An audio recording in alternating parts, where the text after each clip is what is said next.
ರವಾ ವಾಂಗಿಬಾತ್ ಮಾಡ್ಲಿಕತ್ತೀನಿ. ಮಾಮಿ ಯಾಕೋ ಇನ್ನೂ ಬಂದೇ ಇಲ್ಲ. ನಾನು ಮಾಡಿ ಕೊಟ್ಟು ಬರ್ತೀನಿ. 2 ಲೋಟ ಬನ್ಸಿ ರವೆ ತೊಗೊಂಡೀನಿ. ಕೆಂಪಾಗಂಗೆ ಹುರಿದಿಟ್ಕೊಂಡೀನಿ. ಇನ್ನು 1 ಸ್ಪೂನ್ ಎಣ್ಣೆಗೆ ಶೇಂಗಾನ ಕೆಂಪಗೆ ಕುರ್ಕುರು ಆಗಂಗೆ ಹುರ್ಕೊಂಡು ಇಟ್ಕೊಡ್ರಿ. ಬದ್ನಿಕಾಯಿ ಹೆಚ್ಚಿ ನೀರೊಳಗೆ ಹಾಕಿಟ್ಟೇನಿ. ನೀವು ಯಾವ್ದಾರು ಬದ್ನಿಕಾಯಿ ತೊಗೊಳ್ರಿ. ಇನ್ನು ಒಗ್ಗರಣೆಗೆ ಸಾಸಿವೆ, ಜೀರಿಗೆ, ಉದ್ದಿನಬೇಳೆ, ಕಡಲೆಬೇಳೆ, ಕರಿಬೇವು, ಕೊತ್ತಂಬರಿ, ಬದ್ನಿಕಾಯಿ ಹಾಕಿ ಬೇಯಿಸ್ಕೊತೀನಿ.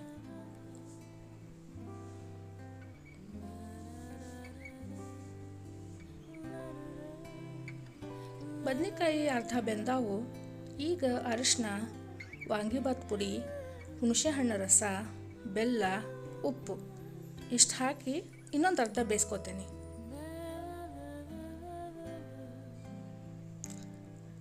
ಈಗ ಬದ್ನಿಕಾಯಿ ಬೆಂದಾವು. ಈಗ ನೀರು ಹಾಕೋತೀನಿ. 1 ಲೋಟ ಬನ್ಸಿರವಾಗ 2.5 ಲೋಟ ನೀರು ಹಾಕೋತೀನಿ ನಾನು.